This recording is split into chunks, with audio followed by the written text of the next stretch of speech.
Bem-vindos ao Best of the Month do mês de agosto de 2024 da app Medical Portfolio. O meu nome é João Sérgio Neves, com o Ricardo Medeiros Lopes e Marcos Santos formamos a equipa científica deste projeto e estamos aqui reunidos para discutirmos os 3 melhores artigos do mês de agosto da Medical Portfolio, sendo que, neste episódio, incluímos também artigos apresentados no Congresso Europeu de Cardiologia, que decorreu entre 30 de agosto e 2 de setembro. Teremos ainda um quarto artigo, o estudo Senior Rita, que foi proposto pela Bial, a quem agradecemos o patrocínio desta sessão e que será apresentado pelo Ricardo. Olá, Ricardo.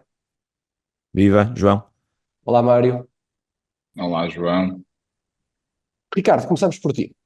Que artigo é que consideraste que foi mais importante da nossa app e que os utilizadores não podiam perder? Tem sido difícil, depois dos grandes congressos de medicina cardiovascular, escolher um artigo para discutir, considerando a qualidade e o impacto clínico dos estudos, nomeadamente os ensaios clínicos randomizados que lá são apresentados. Estamos a sair de um ESC 2024 portanto, o artigo que eu resolvi trazer foi o ensaio ABIS, que foi publicado na New England. Este é um estudo francês que pretendeu avaliar se descontinuar o bloqueador beta após um infarto agudo do miocárdio é não inferior a continuar o tratamento. Isto foi um estudo open label, portanto sabíamos quem descontinuou o fármaco, que randomizou aproximadamente 3.700 doentes com história de infarto há mais de 6 meses e medicados com bloqueador beta, todos com fração de ejeção acima de 40%. Uma nota, cerca de um quarto dos doentes tinha fração de ejeção entre 40% e 49%. Todos não poderiam ter indicação formal para bloqueador beta e por isso é que seria lícito randomizá-los, uma vez que um braço iria descontinuar o tratamento. O endpoint primário composto foi de morte, infarto e AVC não fatais e o último, internamento de causa cardiovascular. Pode ser aqui que reside o problema. Um dos endpoints secundários foi a qualidade de vida. Houve um follow-up mediano de 3 anos. E então, em termos de resultados, o endpoint primário ocorreu em 23,8% dos doentes que interromperam o bloqueador beta e 21,1% nos doentes que continuaram o bloqueador beta. Isto não cumpriu os critérios estatísticos definidos de não inferioridade. Ou seja, a conclusão imediata é que suspender o bloqueador beta após infarto nestes doentes não foi igual e, portanto, parece ser pior do que manter esta terapêutica. Este é um tópico muito relevante para o dia-a-dia, porque os doentes pós-infarto medicados com bloqueador beta são imensos e nós já há umas semanas, num dos podcasts, discutimos o ensaio REDUCE-MI. Aparentemente os resultados não são concordantes, consistentes. Como é que concilias os resultados destes dois estudos, Ricardo? É isso mesmo, Mário. Na edição de abril deste ano, aqui no podcast, nós discutimos o REDUCE-AMI. Este estudo, o REDUCE-AMI, incluiu doentes com fração de ejeção acima de 50% e mostrou que nesses doentes, após infarto agudo de miocárdio, a utilização de bloqueador beta não se associou a uma diminuição da morte de todas as causas ou de novo evento coronário, isto avaliado aos 3 anos. Uma das conclusões que tirámos foi que, isto foi mesmo literal no podcast, a implicação clínica para o doente que sofreu um infarto e que manteve sempre uma fração de ejeção acima dos 50% é que não parece haver benefício em manter o bloqueador beta que lhe foi prescrito no que diz respeito à morte por todas as causas ou evento coronário. Ora, não me parece que o ABIS, o que estamos a discutir neste podcast, altere esta conclusão. Se virmos os resultados de cada um dos componentes do endpoint primário composto, eu há bocadinho chamei a atenção, comparando o braço que interrompeu o bloqueador beta com o braço que manteve, não houve quaisquer diferenças em termos de morte e de eventos cardiovasculares. Portanto, a conclusão do estudo é tirada apenas com base num dos componentes do endpoint primário composto, que é um aumento do número de internamentos cardiovasculares, que nem sequer pareceu resultar de internamentos por insuficiência cardíaca, mas sim de eventos por causa coronária. Mais de metade destes doentes que foram internados para a realização de coronariografia invasiva. Portanto, não passámos a ter evidência para mantermos um doente no pós-infarto tendo fração de ejeção preservada, medicado com bloqueador beta, se não houver outro motivo para o fazer. Uma nota importante que me parece também que deve ser referida. Este estudo foi um estudo financiado maioritariamente pelo Ministério da Saúde de França. Isto é interessante assinalar por duas razões. Há ainda um enorme conjunto de questões clínicas muito relevantes do nosso dia-a-dia que precisam de resposta e que podem, obviamente, impactar os gastos em saúde, sobretudo, nomeadamente na perspectiva de otimizar os custos. E o financiamento público é, obviamente, muito importante e deverá ser estruturante para suportar esta geração de evidência, uma vez que, tal como esta, muitas destas questões clínicas dificilmente terão resposta se o financiamento para todo o projeto de investigação não for público. Muito obrigado, Ricardo, pela partilha, pela reflexão sobre este artigo. Mário, e tu, o que é que nos trazes para este podcast? Eu trago um estudo também apresentado no Congresso Europeu de Cardiologia, um dos mais aguardados, chamado de Fine Arts HF, que testou a eficácia da finerenona em doentes com insuficiência cardíaca e com fração de ejeção acima de 40%. A finerenona é uma nova molécula que interage com o receptor mineralocorticoide de uma forma diferente das nossas já conhecidas espironolactona e eplerenona.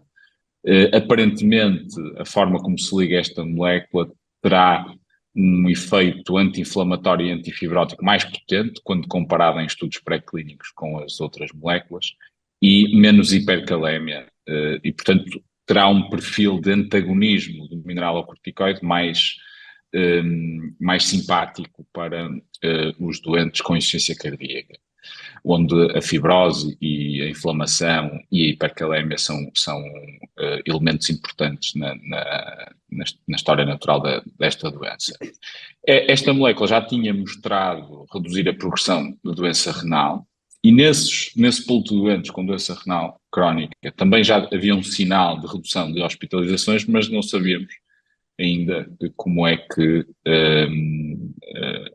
ela funcionava em populações com insuficiência cardíaca. Nós já tínhamos tido um sinal da espironolactona na insuficiência cardíaca com fração de ejeção preservada, nomeadamente no TopCat. Temos agora uma molécula que é diferente, também antagoniza o receptor mineralocorticoide. Quais foram os principais resultados, Mário? Sim, é verdade. Essa subanálise do TopCat mostra um sinal de eficácia da espironolactona, mas a interpretação exige muitas nuances e a comunicação dessa subanálise nunca ou não permitiu que a espironolactona fosse olhada como uma terapêutica de primeira linha. Este estudo vem mudar um pouco esse estado de coisas. O estudo mostrou que a finerenona reduziu em 20% aproximadamente o risco de um doente com insuficiência cardíaca e com fração de ejeção superior a 40% de morrer de causa cardiovascular ou ser hospitalizado ou necessitar de recorrer ao serviço de urgência por uma insuficiência cardíaca descompensada. E, portanto, é o terceiro fármaco, depois da empagliflozina e da pagliflozina, a mostrar eficácia nesta população e num ensaio rigoroso com muitos milhares de doentes, portanto é um ensaio e um estudo muito importante. Claro que o preço a pagar por esse menor risco é o já aguardado aumento dos episódios de hipercalémia. Apesar de tudo, apesar desta diferente farmacocinética e farmacodinâmica, antagonizam os receptores mineralocorticoides. Em fisiologia, essas vias mineralocorticoides são importantes para a homeostasia do potássio, portanto, há um sinal de hipercalémia, portanto, os doentes que fizeram finerenona tiveram mais episódios de hipercalémia. Apesar de tudo, nenhum deles foi fatal e um pequeníssimo número, portanto, uma minoria desses episódios designados de hipercalémia clinicamente relevante, acima de 5,5 ou acima de 6 mil equivalentes por litro, necessitaram de hospitalização. Portanto, muitos dos episódios de hipercalémia foram apanhados na consulta e obviamente foram geridos em ambulatório sem grandes consequências para os doentes. Mas pronto, é um ensaio. Nós agora vamos precisar de nos familiarizar com esta nova opção, perceber risco-benefício, mas a mensagem mais importante é que temos aí um fármaco que vai melhorar o trajeto prognóstico dos doentes com IC e com fração de ejeção acima de 40.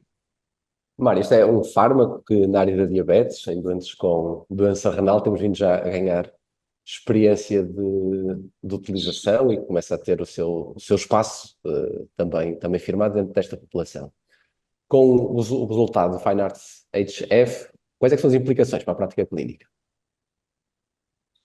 Bem, as implicações a nível terapêutico, vamos ter mais uma opção e vamos poder ajudar os doentes ainda mais do que o fazemos hoje com os inibidores de SGLT2. Eu acho que esta dinâmica de discussão desta nova opção também vai ter repercussões positivas na área do diagnóstico. Há 3 anos, quer dizer, a empagliflozina, o estudo de empagliflozina surgiu há 3, 4 anos. Portanto, antes disso, havia um niilismo diagnóstico imenso, que é para que é que eu vou prosseguir este diagnóstico se não tenho nada para fazer para além do diurético-câncer. Hoje já não podemos ter esse discurso. Hoje a importância de estabelecer, de firmar esse diagnóstico é grande, porque temos 2 moléculas provavelmente com efeitos aditivos, ou pelo menos sinérgicos, que podem reduzir de uma forma substancial o risco de hospitalização e, portanto, acho que para além de termos mais uma opção, que é essa implicação óbvia, e vamos ter que beber um pouco da experiência dos colegas que já usam esta molécula na diabetes e na doença renal crónica, vamos ter provavelmente uma comunidade médica mais motivada para diagnosticar e mais alerta para a presença deste diagnóstico. João, não vais falar sobre a finerenona na doença renal crónica e diabetes, mas ouvi dizer que vais falar de Covid-19, é verdade? Exatamente, Mário. Portanto, hoje o que vos trago é uma análise secundária de um estudo que também já discutimos aqui, o estudo SELECT, e recordo que o estudo SELECT é o estudo de mais larga escala de uma intervenção farmacológica numa população com obesidade e alto risco cardiovascular e sem diabetes. E, portanto, o estudo SELECT incluiu mais de 17 mil participantes, todos tinham que ter obesidade, todos tinham que ter um evento aterosclerótico cardiovascular prévio e foram randomizados para ser tratados ou com semaglutide ou com placebo. O que é interessante no estudo SELECT? Este estudo incluiu doentes para participarem no estudo desde 2018 até março de 2021 e seguiu os participantes até 2023. E, tal como em muitos outros estudos, o SELECT foi afetado pela pandemia Covid-19. O que é muito interessante e o que nos faz refletir também um pouco sobre a forma como a ciência às vezes tem que aproveitar as oportunidades que surgem, é que os autores transformaram aquilo que para muitos ensaios clínicos foi uma tragédia, ou pelo menos uma grande barreira à realização correta do ensaio clínico, conseguiram transformar essa barreira, por assim dizer, em ciência robusta e que eu até considero muito relevante para a prática clínica. E, portanto, o que os autores se propuseram a realizar nesta análise foi avaliar qual foi o impacto do tratamento com semaglutide na mortalidade em geral e na mortalidade por Covid-19. E relembro que a população com obesidade foi uma das mais afetadas pelas formas graves de Covid, pelo que esta análise torna ainda mais relevante. João, aquela foi uma época muito confusa, em que múltiplos confundidores poderiam afetar vários desfechos e em que, curiosamente, a maioria dos estudos vê sempre, os estudos que já estavam em curso, vê sempre como um período que impactou de forma negativa os resultados que seriam esperados ou que os autores acham que seriam os resultados daqueles estudos. Mas, curiosamente, depois de tantos resultados positivos com os agonistas do receptor GLP-1, o semaglutide também conseguiu e foi capaz de reduzir a mortalidade por Covid? Ricardo, de forma resumida, essa parece ser uma das principais conclusões desta análise secundária. Ou seja, em primeiro lugar, no que toca à mortalidade por todas as causas, isto nós já sabíamos, houve uma redução significativa de 19%. sendo que esta redução foi tanto à custa da mortalidade cardiovascular como não cardiovascular. Dentro das causas não cardiovasculares, onde a redução foi de cerca de 23%, a causa mais frequente de morte não cardiovascular foram as infecções e, no geral, das causas infecciosas, o semaglutide reduziu o risco de mortalidade em 29%. Também relativamente ao Covid, o semaglutide foi capaz de reduzir a mortalidade por Covid. E é interessante que o número de diagnósticos de infecção por SARS-CoV-2 não foi reduzido e, portanto, não houve uma prevenção da infecção, mas houve uma redução do risco de desfechos fatais e, portanto, houve aqui uma proteção relativamente à morte por infecções no geral e à morte por Covid. E o que é que eu acho que isto vem novamente salientar, e é até bastante interessante, e como estavas a comentar, Ricardo, quando foram desenhados ensaios clínicos em 2018, 2019, e início de 2020, os investigadores não fizeram qualquer tipo de preparação para uma pandemia por SARS-CoV-2 que pudessem avaliar. De todo modo, os doentes que são incluídos nestes ensaios clínicos continuam a ser expostos a todos os riscos da restante população e, portanto, foi uma oportunidade de perceber o que é que acontecia nesta população de muito risco. E o que é que eu acho que é a mensagem-chave, e aquilo que eu também tenho vindo a tentar destacar em alguns estudos similares a este, é que passa-nos mais uma vez a mensagem que é essencial tratar a obesidade. Portanto, a obesidade é uma doença que tem consequências graves, incluindo maior risco de infecções, particularmente e de forma muito marcada, infecção e mortalidade por Covid, e, portanto, é bom saber que o fármaco que tem mais evidência na redução do risco cardiovascular na obesidade, o semaglutide, consegue também reduzir a morte não cardiovascular na obesidade, incluindo a morte por Covid. Ricardo, vamos então discutir o estudo Sénior Rita proposto pela Bial. Em que é que consistiu este estudo?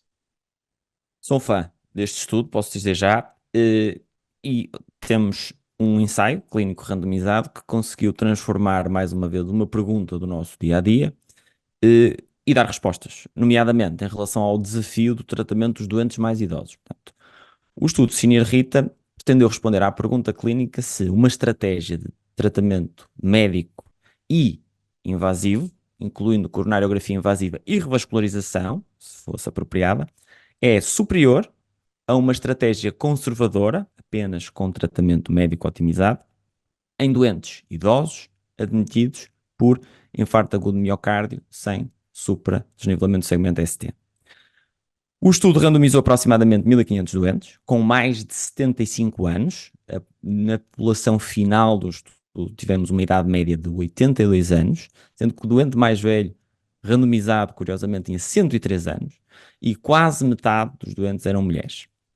Um terço preenchia critérios de fragilidade e aproximadamente 60% apresentava já alguma alteração cognitiva, em escalas que foram usadas e, obviamente, típicas e esperadas nesta idade. O endpoint primário composto foi a morte cardiovascular e o infarto não fatal, avaliado ao fim de um follow-up mediano que foi de 4 anos.